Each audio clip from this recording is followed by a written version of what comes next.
Well, I just wrapped up dumping corn out here at the hills this evening. It's October 21st. It's 5:15. It's a little bit later than what I wanted it to be, but I had an hour and a half drive home today that got caught up in some traffic, and it ended up extending that drive by an hour. So it really made me late, but we needed to get some corn out on that set. I've got several cameras out now, considering we're getting into late October and it's that time of the year when things start adjusting out here at the hills and newer bucks are showing up, bucks are getting up on their feet. Unfortunately, Mother Nature gave us a beautiful cold front throughout the early portion of this week. Monday through Wednesday it was down in like the 40s, and I think it got down below 32 some of these nights out here. But unfortunately, I was gone for work, and then Thursday and Friday it's a little windy today because the front's moving off. We're in post-frontal conditions. The heat's supposed to come back for the next couple days over Saturday and Sunday, and it's going to be up into the 70s, which sucks, but in the morning it's going to be in the 40s and 50s. So gonna try and take advantage of that. We're gonna hunt the mornings over this weekend because I'm a weekend warrior this year. That's all I've got the option to do. Doing what I can. We're gonna hunt regardless because you can't kill them from the house. So we'll be out here tomorrow morning either in this stand or the ground blind that we moved down here in the field bottom. We used to put it on the right side, but this year we adjusted it and put it over here just because of how the sun works. And this spot down here has been way better in the evenings and in the middle of the day. So with the sun kind of being in that direction and casting more shade on this side of the field, I moved the ground blind over here to kind of help us out. And hopefully, I was a little skeptical about doing that because of wind, but I think it might work out. But regardless, again, tomorrow we're either going to be in that ground blind or up at the stand in front of corn, depending on what the cameras say. So I think more than likely we'll be up in that stand again because with it being as warm as it's going to be tomorrow, the timber is going to be where I want to be, and plus I'll have corn up there, so more than likely we'll be up there. But gotta wrap it up. I got plans this evening, but we'll be back here tomorrow morning and we'll see what happens. So guys, I will see you in the morning.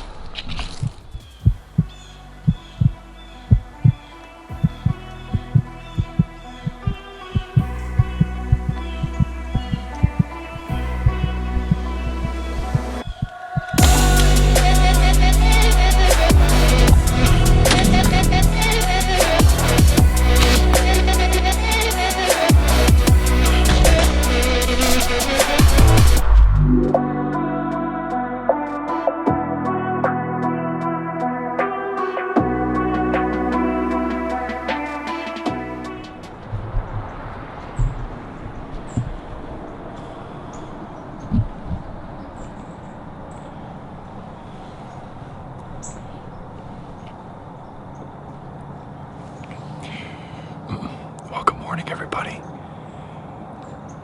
it's about 7:40 a.m. on October 22nd, and this morning I'm back out here at the hills in my staging area set that I call the inevitable. I'm gonna try and keep it short and sweet this morning because there's definitely a lot of activity going on already. I can hear deer moving around all over the hillside. I think I got one down here at the bottom of the field already. But today's temperatures are in the mid-40s, but they're supposed to get up into the 70s. Mother Nature kind of screwed me and brought a cold front through the front half of this week. And then as we got to the weekend, the temperatures are starting to go back up and we're in post-frontal conditions.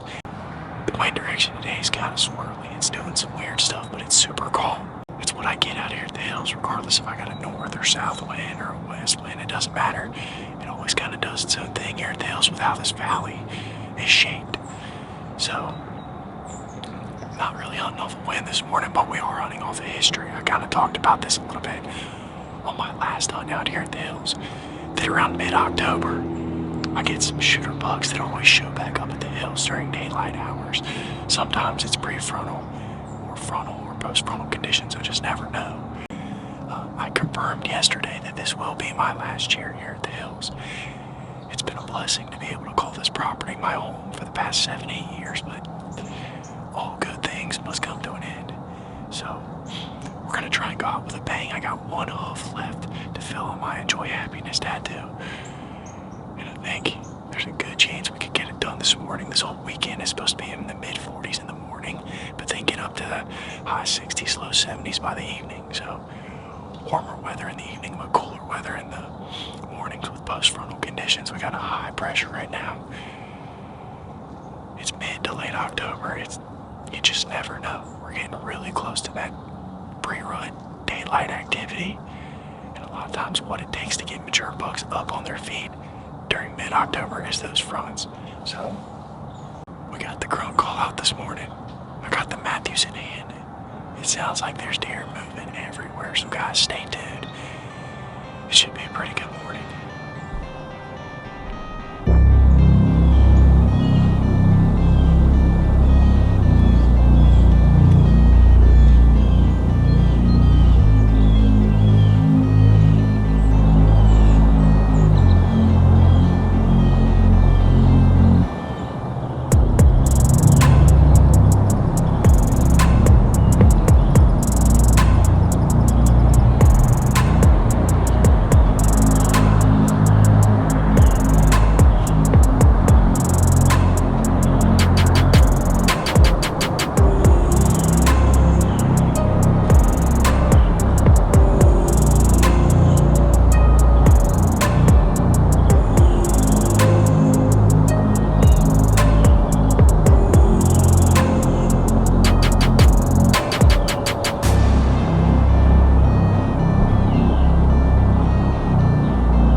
I'm not feeling good about that shot.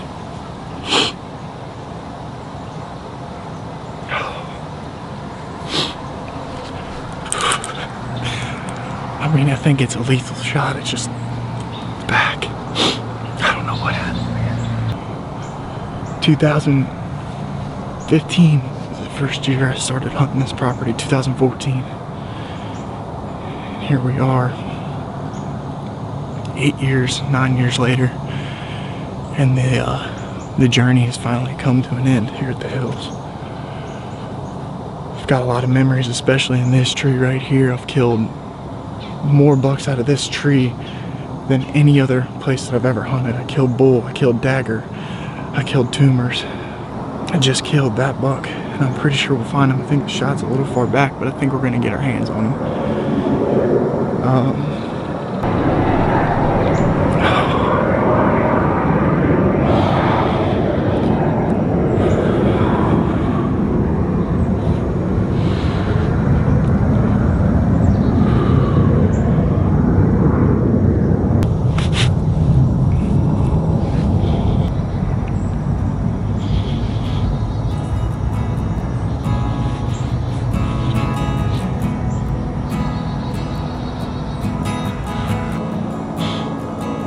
It was like my sophomore, junior year of high school. Bob's and I had pretty much lost the farm that we were hunting the past like 8 or 10 years. And man, I just was BSing with some of my high school friends, and my buddy Dalton, he's like, man, my dad's got land. He's like, if you bow hunt it, I'm pretty sure he won't care if you hunt it.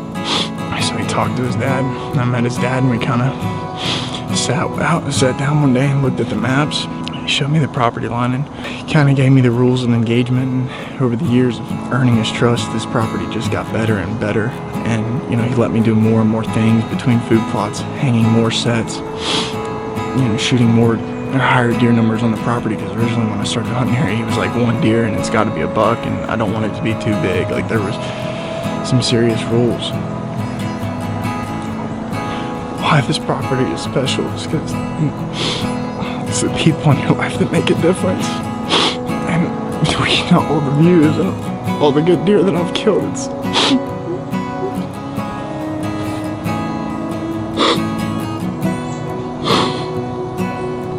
to that kid. In 2015, on October 26, we lost Dalton.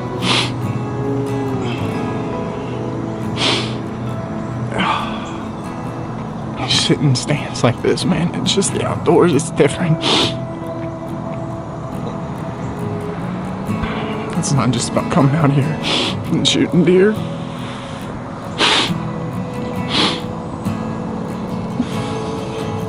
It's so much more than that.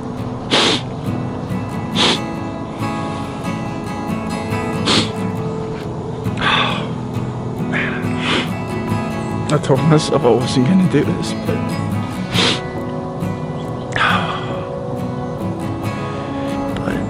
I got a tattoo. 2016, 2017, I can't remember what year I actually got the tattoo, but I had 1, 2, 3, 4, 5, 6, 7 hoof marks put into that tattoo. And it's kind of ironic how things work out, but I've killed 7 bucks off of this farm.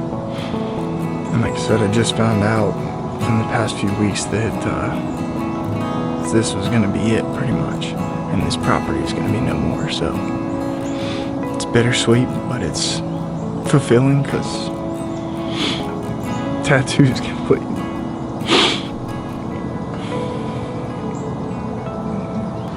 So back up and go down to the truck and probably give the deer some more time, because like I said a little bit earlier before I got all emotional, that shot was a little far back. I'm not sure what I did. So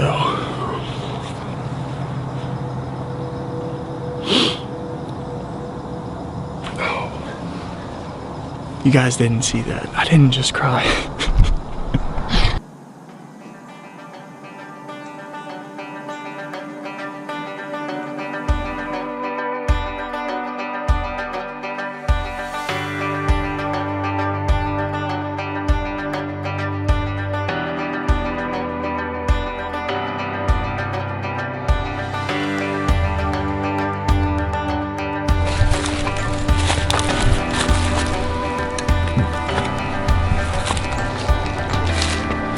we might be okay.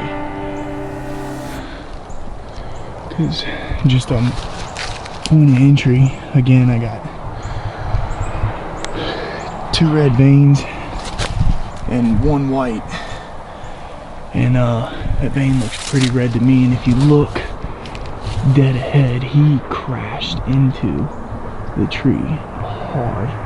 There's blood there and blood all over that tree right there.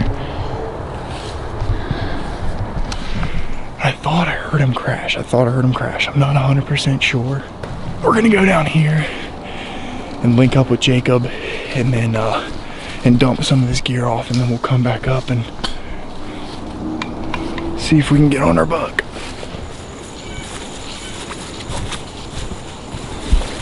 Yeah, this the V3X is definitely not a Carbon RX4. It's super freaking heavy.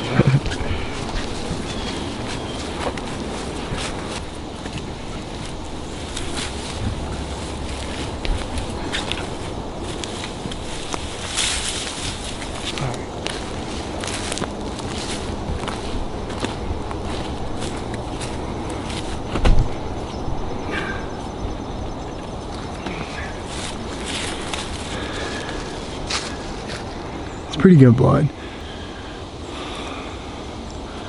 all the way through. It doesn't smell like gut. I've used the same arrow for all 3 deer that I've killed this year. Are you serious? I just keep cleaning it off and I'll put a new broadhead on it. But so he jumps and went, see the blood on that tree right there? Yeah. He went straight in the tree.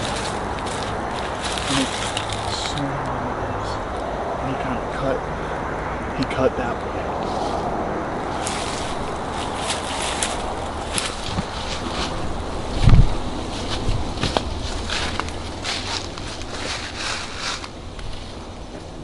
He's bleeding pretty good.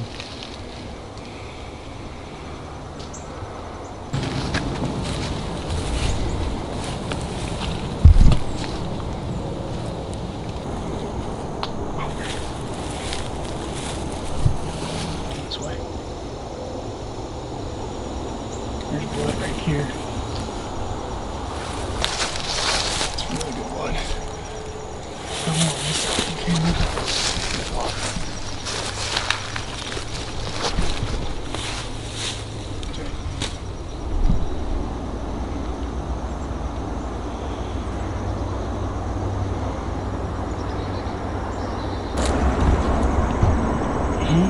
He wasn't very far when I started hearing all that crashing sound, like he ran into more cover. I just walked up, like I said, and started standing down the hill, and when I got up here, I could just see like a antler sticking over the thing. I'm like, oh, I think that's it. So I kind of like crept up, and I think he's toast. He sure did. His body's a lot bigger than I thought it was. Really? Yeah. He's just down right over here. So how did he come up this way? That's what I said, because I heard him crash. I heard a big pile of sticks like break down there, and then it went quiet. And like 15 seconds, 20 seconds later, I heard just the last final like thud, and I thought it was higher up the hill. Maybe it was him. I'm guessing it was.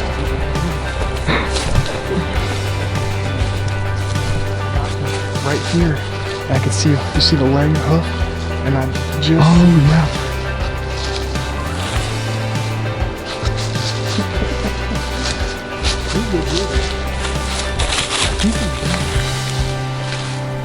I think he's dead.